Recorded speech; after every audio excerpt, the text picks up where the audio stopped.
Welcome to the Beats and Balance podcast, a space for conversations at the intersection of creativity, healing, and community.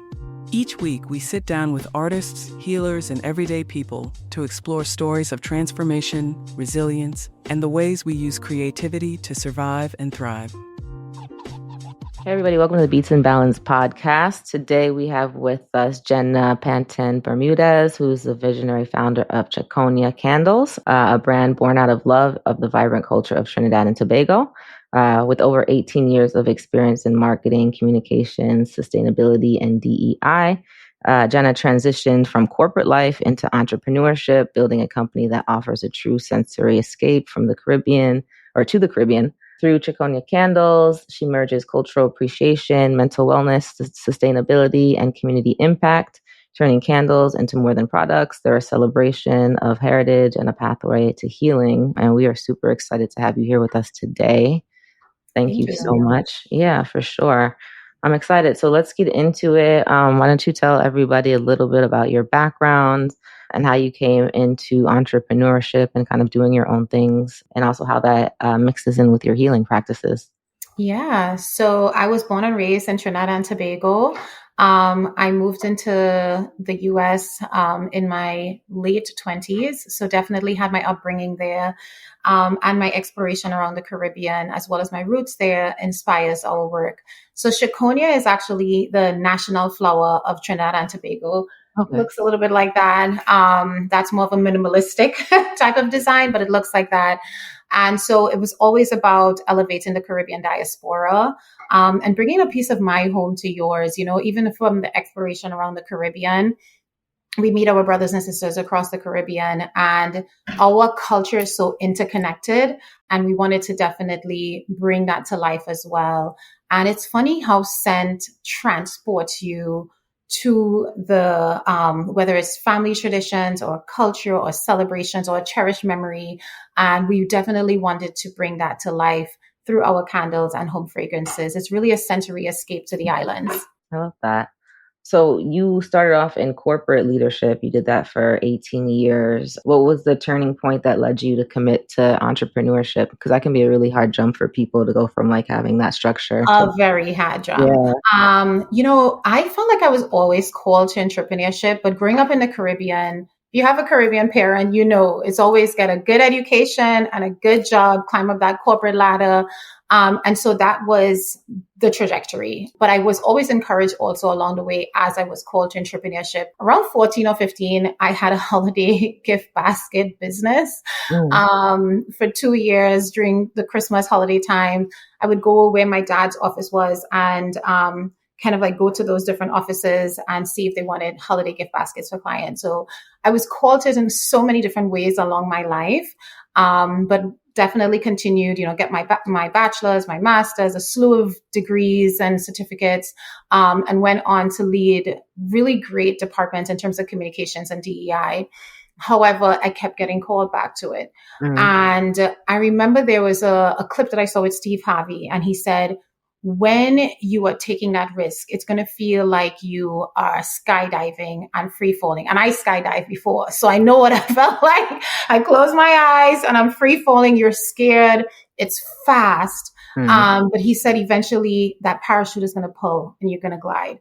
And I knew it was going to be really hard taking that jump, taking that leap. And it's truly a leap of faith, but I did it. And I knew it was the time. You know, I'm very spiritual. I'm a woman of God. You know, I focus on my prayer and purpose. And I knew I was going to be called to that in that moment. So I took the jump, not having everything aligned, but I took that jump and, you know, I haven't looked back yet. Do you have moments of like scare? Of course you do. As an entrepreneur in a small business, you would have that along the way.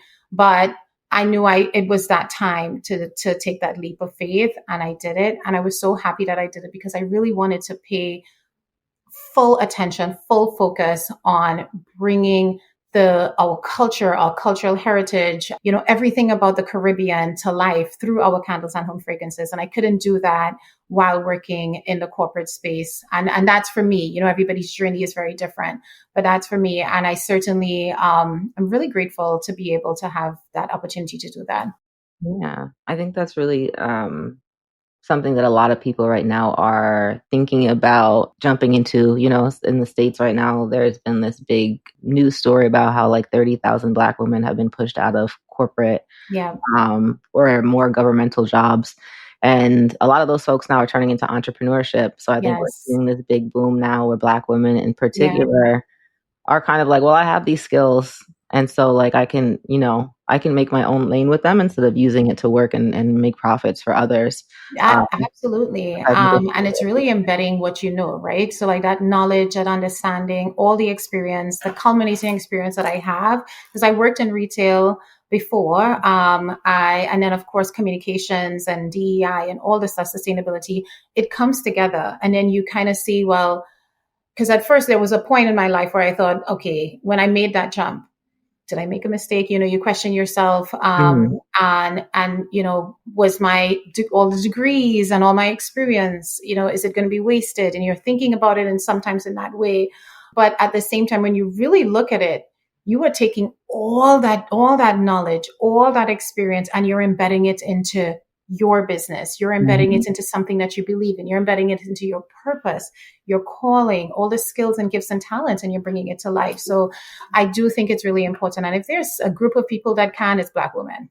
Yeah, for sure. We already do all the things anyway. But yeah, I think it is. I think it's a mental block. I think that a lot of people had for a long time because you're kind of told that like to be successful, you need to get one of these jobs. Right. You need to work for somebody else, which, you know, is kind of stupid because if you really want to be successful, the only way to really do that is to not work for, you know, you'll be stuck climbing a corporate ladder for your whole entire life. And you're building generational impact, right? Yeah. So whether it's generational wealth or generational understanding of what a business is, you know, I have two kids, a 10-year-old and a 6-year-old, and they're both part of the business in different ways.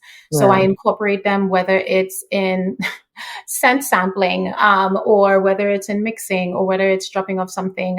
They ask questions, and I love that curiosity of the minds. And it's really about helping them and telling them, you know, it doesn't have to, your career path doesn't have to be linear either.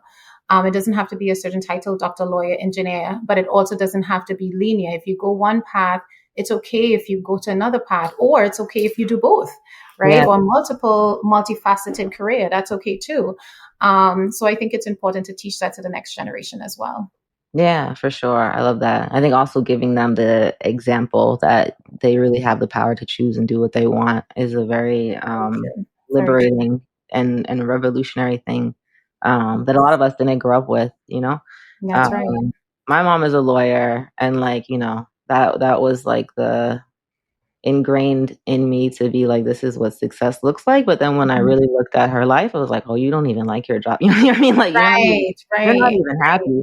So I think my generation kind of grew up looking at that and being like, I think we were lied to. And I think they did it for survival. No, I think a lot of them did it for survival, right? And so now our generation is kind of like, well, does it have to be this way? You know, maybe there's another path, and it's okay to have that other path, you know? Yeah, no, I love that. So yeah, I think it's very freeing, and I think it's hopeful to me to see that so many people are taking the initiative, because it is scary to take the leap of faith, like you said.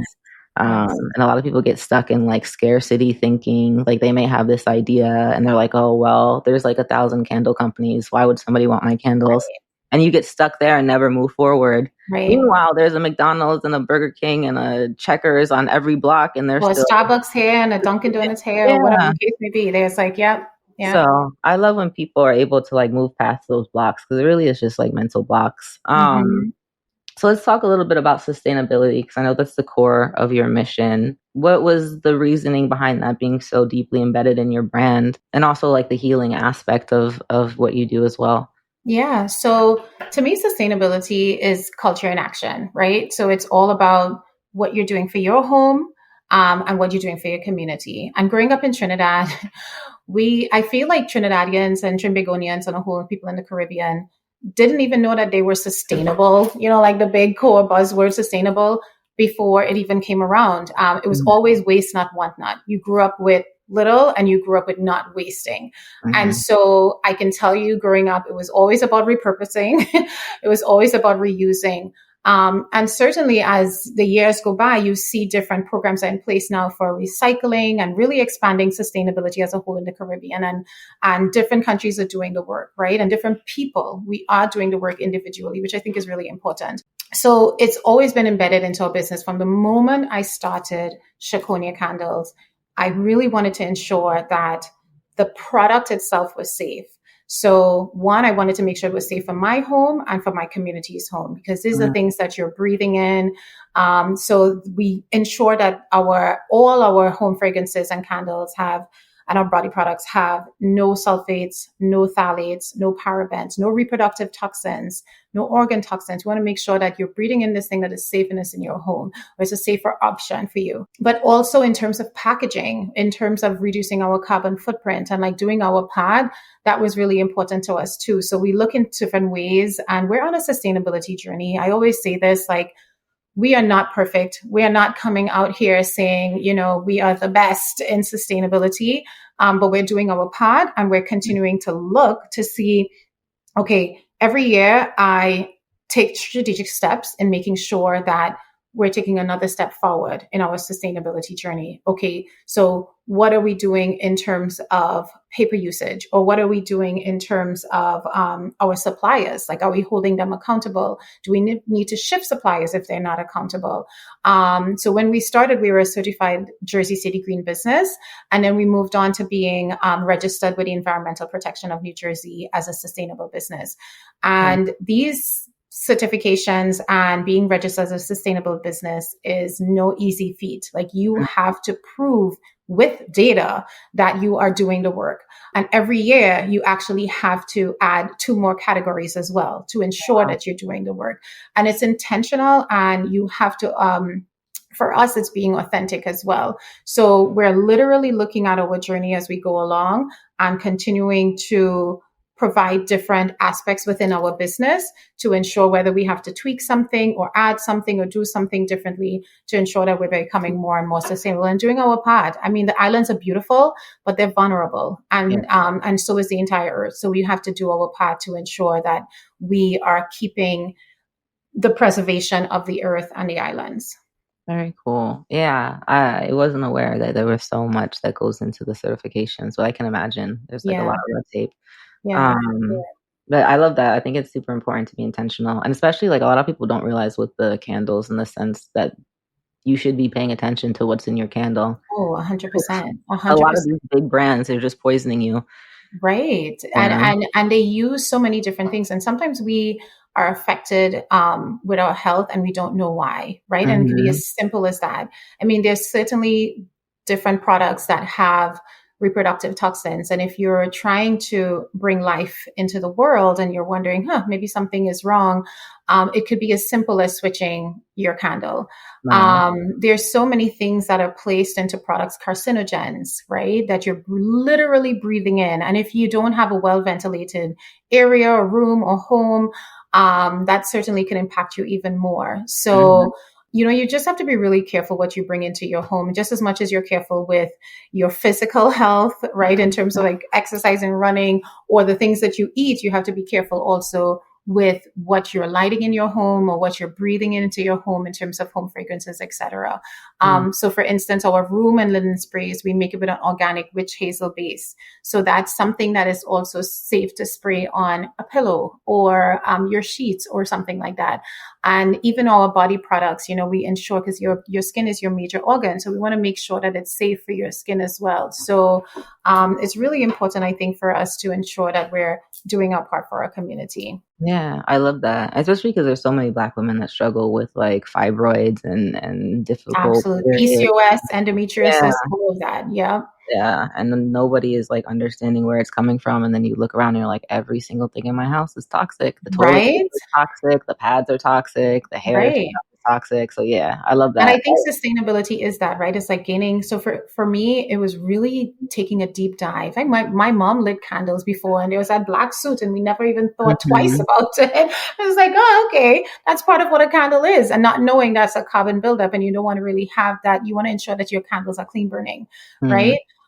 So for me, sustainability is all about acquiring knowledge too, and really being curious about it. Like, keep researching, keep learning, keep growing, because a lot of these things I never knew before starting Chaconia Candles. And every year there's a new study done and you're like, wait, what? Huh? What? Mm-hmm. This is wrong, or this is toxic, or this is, and it's really getting a better understanding of the ingredients that we use and certainly the suppliers as well. Yeah, for sure. I think it's super important. For me, it was like I have endometriosis, and then my wife had cancer. So when she got diagnosed, I went through like a deep dive of like, all right, what do we have to get rid of? And then it was like, Yep. oh, we have to get rid of everything. Like, yes. and Yes, yeah, exactly. before you get to that point, people should be making these decisions, or at least have the awareness. I think it's a disservice that nobody knows, and there's no push to make these brands talk about what they're putting in their products.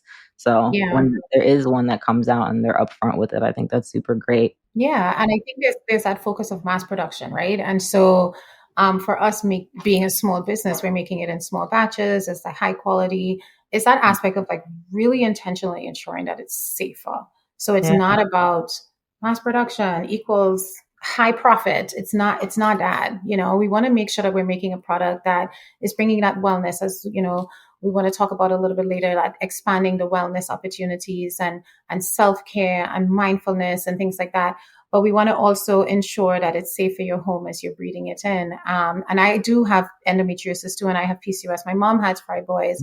My husband's family has cancer in his family. So it says we really want to make sure that if there's anything that we need to adjust, throw away from our home or whatever the case may be, or replace, that we're doing that. And that's where I started with the business. I wanted to ensure that it was safe for my family and an extension, the community.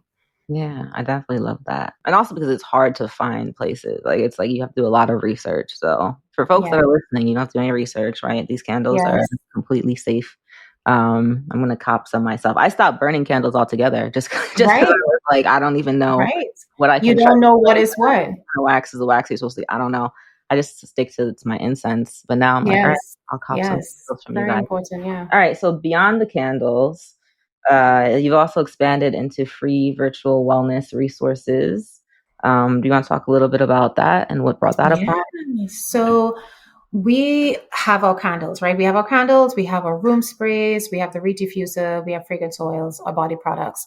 But I wanted to offer wellness services, and I wanted to offer it for free. It was really important for me to offer these wellness services for free because I wanted it to be accessible to everybody. You don't have to buy a candle to acquire wellness, right? You don't have to make any type of subscription or anything like that to have access to wellness.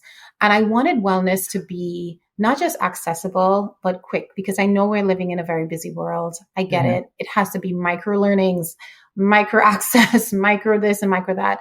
So these are micro wellness videos. So they're about 10 to 15 minutes each. And we worked with Mariah Clarkson, who is a certified yoga instructor and Pilates instructor. And she did 3 for us as we focused on breath work. We focused on mindful meditation and yoga.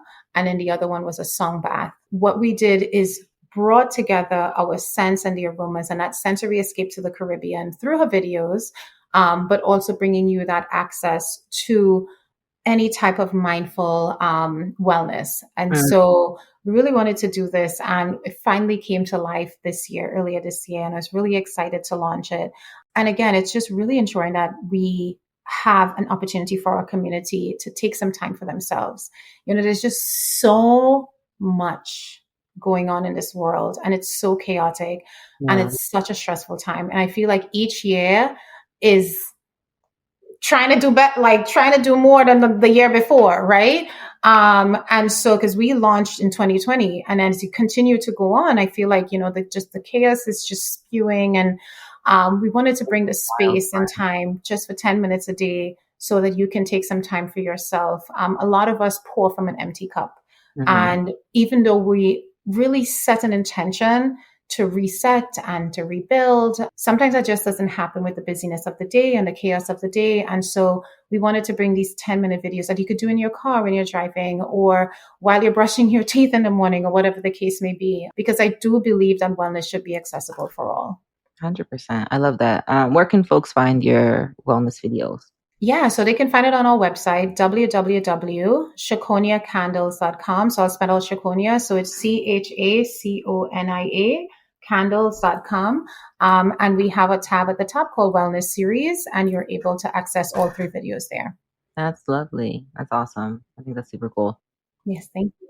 Yeah, I think it's like that's how this whole situation kind of was birthed, was just like out of this feeling of like, all right, everybody needs to just sit down and take a break and breathe. Because myself, Literally breathe. yeah, Literally. I remember working in the DEI space. We brought in someone to do breath work for trauma within the Black community. And it was so crazy to me that when she started to do the breath work, and she told us in terms of being mindful, in terms of where our breath was. That's how it started. Where is our breath? And I never knew that I was taking short breaths. Never knew. Never knew that. And I was literally taking short breaths for a long period of time. And so she said, that's where you're holding your trauma. I was literally breathing and not knowing it. And so we were taught how to actually breathe. And I never even knew that I had to be taught how to breathe. Yeah. I mean, breathing is just the way of life. You know, you were born and you're breathing, wah, and that was it. But I never knew that I was holding my trauma here. And having to learn how to breathe was just something that I think should be available to everybody. And just having those moments. It's super huge. I had a similar experience. I think when I was like 30, somebody was like, you don't know how to breathe. And I was like, what do you mean? And she was like, all right, like try following, like, I don't know, one of those, like, I post them on our website now, or on our Instagram now all the time. Amazing. I do them too. But like the box breathing, and I couldn't breathe in long enough. And it was just and I was like, oh wow, like I can't breathe. Didn't even know that, I had no idea my whole life. It's so crazy, the things that you learn in your 30s and 40s. It's crazy. Yeah. But I think it is important for us to know, so that now we know, now we can continue to, and then sometimes we have moments where we have to reset it, right? Because there are times where we go back into that space of not breathing. Yeah. And we have to remind ourselves, remind our heart, remind our breath work to kind of come back into that space. So as you said, whether it's the triangle or whether it's the square, you're kind of relearning or telling yourself how to breathe again. And I think that's really important. Yeah, no. Full transparency. I did it this morning and I sucked at it and I was like, oh wow. Like I forgot.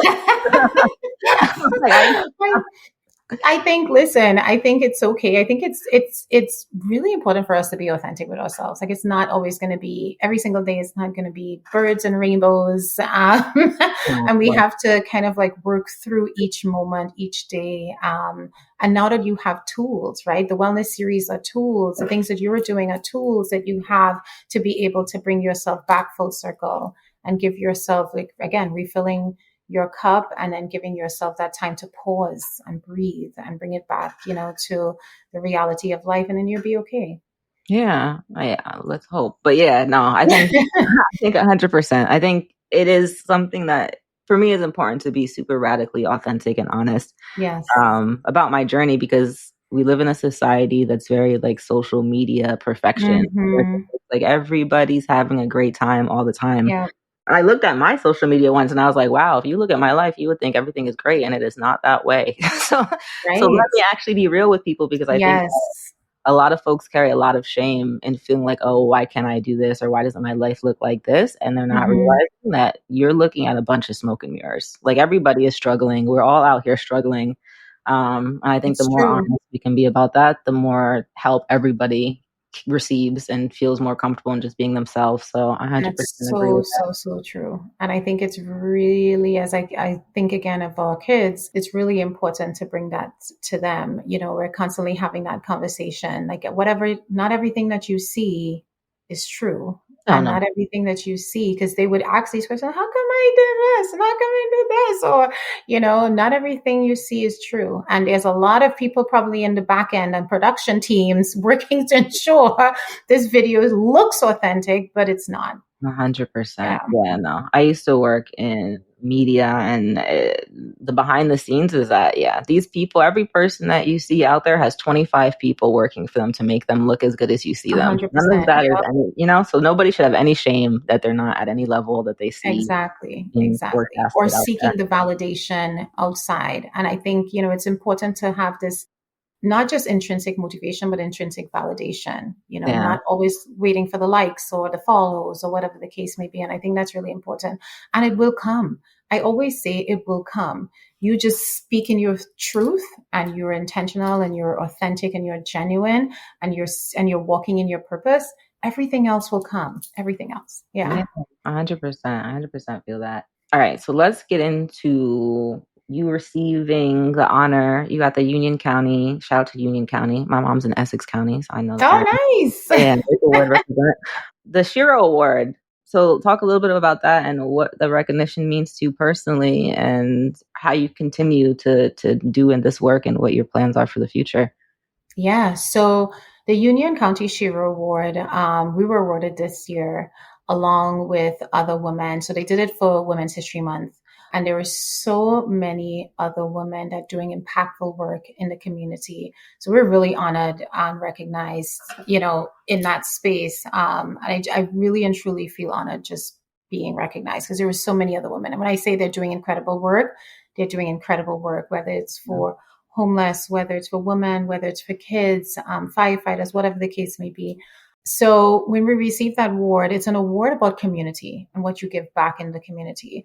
So for us, it could be a slew of different things, whether it's our donations to the community, whether it's our workshops, whether it's what we do in terms of sustainability and our wellness offerings, etc. And so it really was something for us that felt it was just not an award for us, but an extension for everyone that we're impacting and that we're supporting and that we're helping and guiding. One of the steps forward that I would like to continue to do, I love teaching. So I love teaching, and I love teaching youths specifically. So I want to pay it forward. Each one teach one. I really want to ensure that I'm continuing to do that work in terms of building the next generation of entrepreneurs, local artists and artisans and crafters, etc. So one of the things that we're looking for in the future is to give back in that way, and it's cultural advocacy and community. The next thing that we, in terms of our goals and our strategic goals, is e-commerce excellence. So last year we were recognized in the e-commerce excellence space by Caribiz Network. We were nominated in that category for the Islands Icon Award. And, we're continuing in terms of innovation. Look at where we are. Like, AI is everything, right? And this is not just ChatGPT. It's like everything, and it's embedded in everything. And how could we use innovation to continue to support our community and to continue building what we're doing?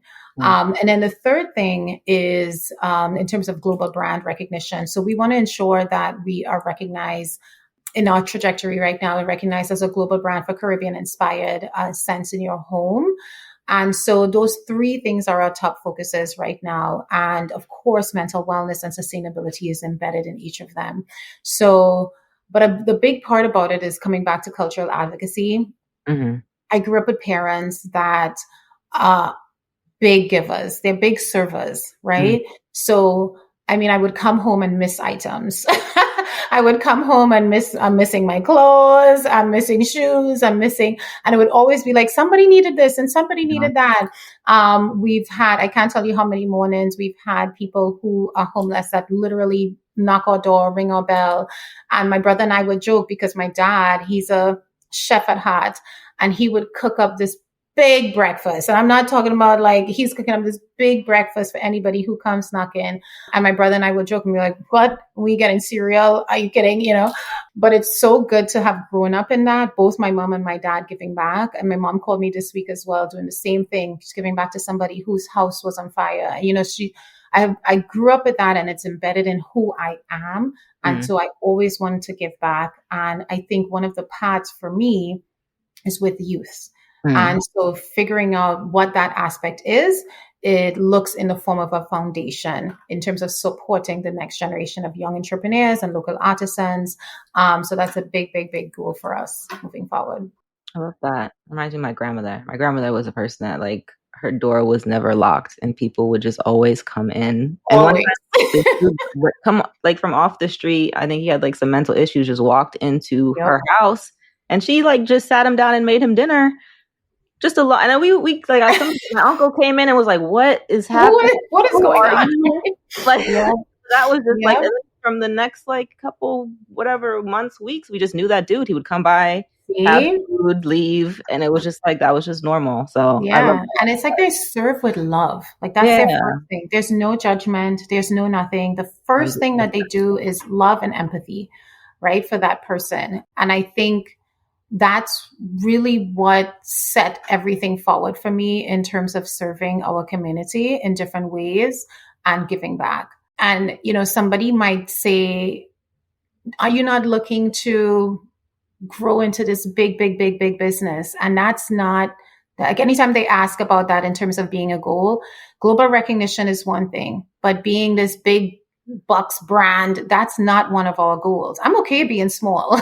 I'm okay having a small business and creating impact. Like when I leave this earth, I want to know that I did something that added value to something, to somebody, to our community, to my family and our kids. You know, that's big goals for me, you know, not having mass productions or big bucks profits and all of these things. That's not it for us. No, 100%. I'm somebody that deeply believes in energy. And so like the way you're talking about like making small batches and the intention that you put into it, like people are burning that energy in that home and you know, that's adding to it. And so like, true. You know, when you're buying mass produced things, like there's no spirit in that. No, not at all. Not 100%. At all. I love that. I think it's important. I think for me, like, a lot of the issues that I see happening in the world, I can boil down to capitalism. And I think a lot of people get afraid when you start saying like, well, there's issues with capitalism because they're like, well, we need to eat. How are we supposed to survive? Right. And it's like, you can critique a large system, but still have your own business and do things in a way that is sustainable or the way that's giving back to the community that's not extractive. So you can still hustle and make your money, but it doesn't have to be in a way that is detrimental to other people or to the planet. Right. And so, yeah, I love that. I think this is a perfect model of what I'm trying to explain to people, which is like, I have no issues with entrepreneurs. I have no issues with people making money. In my dream life, I have to see all Black people living well, prosperous. I think in activist scenes that I'm a part of, there's this, I would say there is a idealization of poverty of like, oh, we're struggling and that's what it means. Yeah. Like, nah, like I came from poverty. I'm not trying to go back. Right. That's not the goal. The goal is not for us all to be struggling. The goal is for us all of us to be doing well and living prosperously. And there are ways to do that without knocking somebody else down. So, absolutely. And you're building wealth, right? You're building generational wealth. And the other thing is, when you think about, you know, the community, when you think about the work that you do,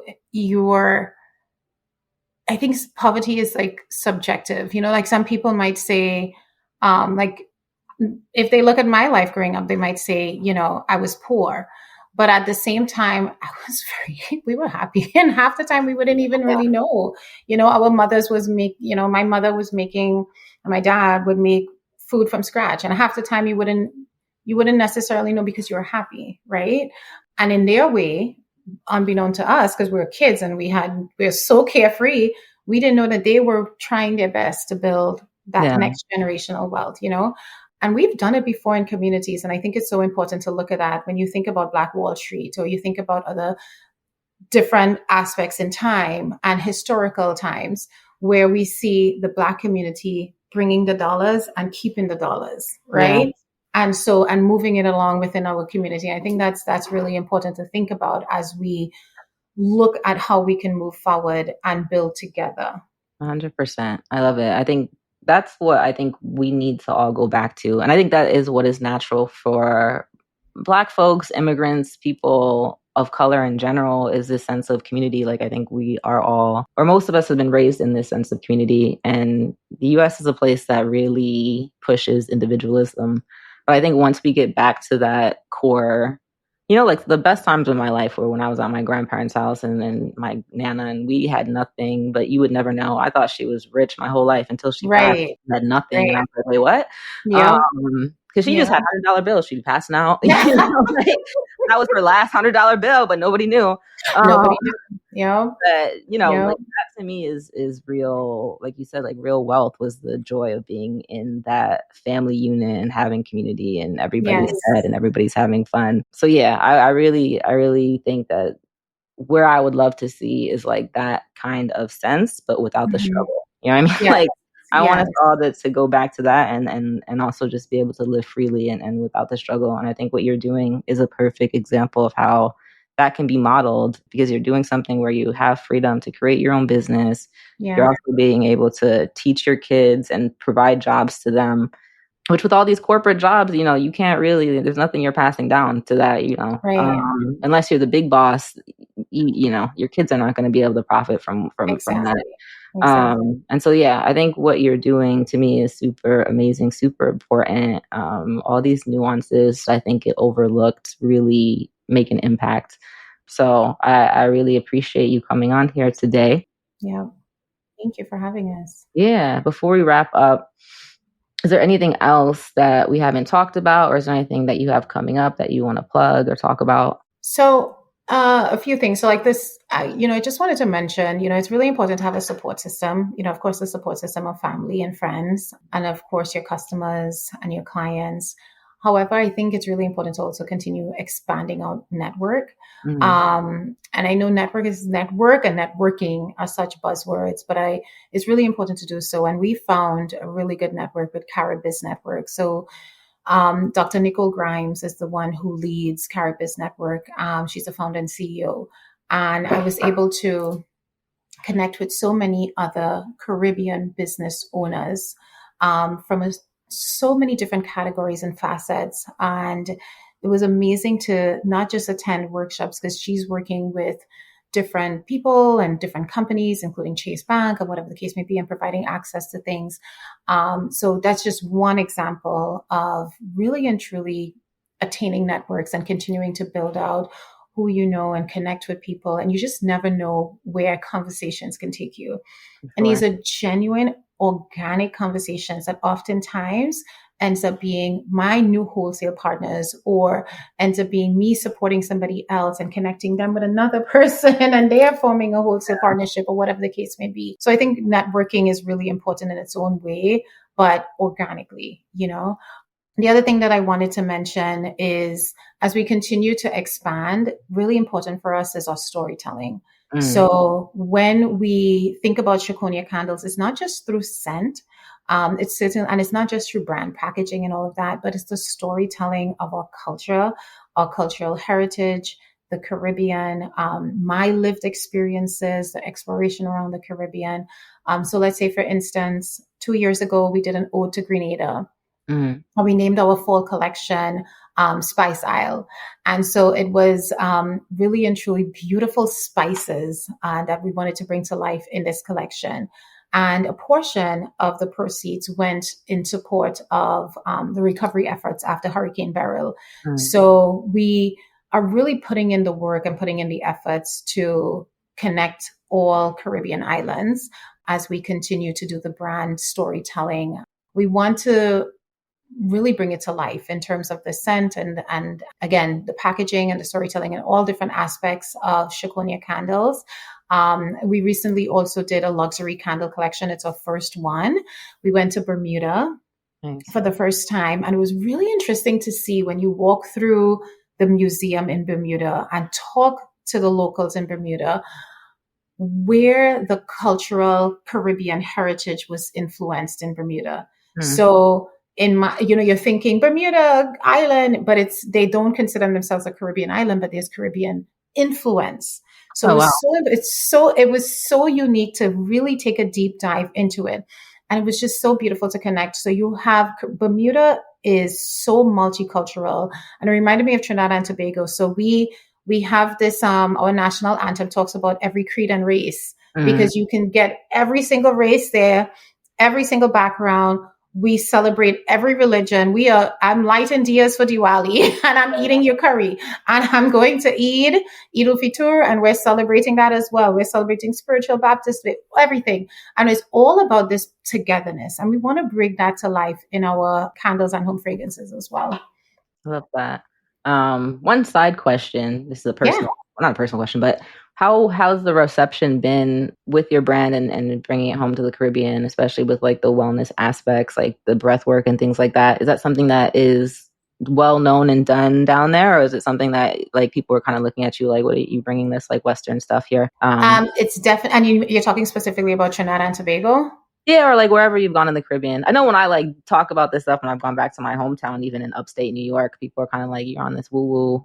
Like, I'm wondering like what it's like in Trinidad. Like, is it something that's already happening there? Or? So Trinidadians are very receptive to wellness. And I think because, again, a different generation, right? Our parents were full survival mode. In their mind, no time for wellness. What is wellness, right? Mm-hmm. And I think with millennials and other generations now, Gen Zs, Gen Alphas, in their own way, they're looking at self-care as such an important, it's not a luxury. It's something that is absolutely a necessity. Yeah. Now, when you think about really having a conversation about wellness, I think it's so important because they're seeing how a lack of wellness is impacting them. They're seeing a lack of self-care and how that's impacting them. So it comes in different forms, whether it's for physical health, mental health, and then they're having an understanding that they're interconnected and you can't separate it. You can't separate your physical and your mental. You really, when you think about your wellness pie, the financial, the spiritual, they're all interconnected. So I think more and more those conversations are happening and they're seeing the importance of it. I love that. Yeah, we had somebody on the show a couple weeks ago. It hasn't aired yet, but by the time this is out, hopefully it will. But she is from Nigeria, and she's starting like a whole like yoga wellness festival out there. That's beautiful. And so we got into that, That's like beautiful. talking about what was that like, bringing that back to Nigeria. She had gone to India to learn all this stuff. Wow. So, it's so interesting to me how like people of the diaspora, and even, you know, whatever country that you might be from, coming and learning different practices and then bringing them home. Yes. What that reception is like. And so far from everybody I talked to, like it's been really like welcoming. And yeah, it really is. They're welcoming for sure. And I think it's just finding ways to make it accessible because we also know the cost of living is different, right? In the Caribbean islands, and what they bring home is very different. So making sure that wellness is accessible to them, whether it's in the form of a candle tin, for instance, instead of a jar, or whatever the case may be, figuring out how costs can be reduced and so that they could have access to it. I think it's also really important. Yeah, I love that. I love that this global movement of wellness and self-care is taking root, because I think that traditionally, if we went way back, these are things that we've always been doing in each of our cultures. I think it was something that was forgotten. Yes. Colonialism and all or stripped away, right? Yeah, forced us to be in this grind work mode. So to me, it's really like we're reclaiming what we started with. But sometimes with the different generations, that can get lost in translation. So I think it's really dope that it's something that I think it's in their own way, right? Like my daughter, oh my gosh, she laughs all the time and she's like, "Mommy, this is for millennials and Gen Z." And she's an alpha, she's 10. She was like, "Oh, for us, it's self-care and the beauty products." And I'm like, oh gosh. But when I look at her, she's taking a moment for herself, and it may look different. And all I have to do is ensure that what she's putting on her skin is clean products. Yeah. But she's taking a moment for herself. And I have to applaud her for that, because she's 10. And usually, I mean, when I was 10, I was running around, whatever the case may be, you know. So I do appreciate that she's setting the tone now so that she doesn't have to learn it later on in life. Yeah. No, I have so much faith in the babies. I think the generation is gonna save us. I think every generation says that. But the kids, I think, will be all right. I see them and I'm like, oh, you guys were born with something different. I feel like they come to this earth. I feel like each generation, as you said, is planting the seed, you know, and getting better and better at doing certain things and navigating certain things. I do think so. Reclaiming their freedom. I see that a lot, which I think is awesome and should be the goal for us all. I think I love to see not just Black people, but everybody. Just being everybody. That's the goal. Everybody. Yes. And the way you're running your business and the things you're doing, it's really supporting that. So yeah, much. I don't want to say good luck, but much success and blessings to you, because I don't think you need the luck. I received You already it. got it. Yeah, I feel it. We're going to close out now. I really appreciate you being on here. Everybody listening, we will have the links and everything down in the show notes so you can check it out, buy some candles, show some support. And we will be back next Thursday. Thank you so much for listening. Thank you for having us. So much for being here, Jenna. Thank you. Right.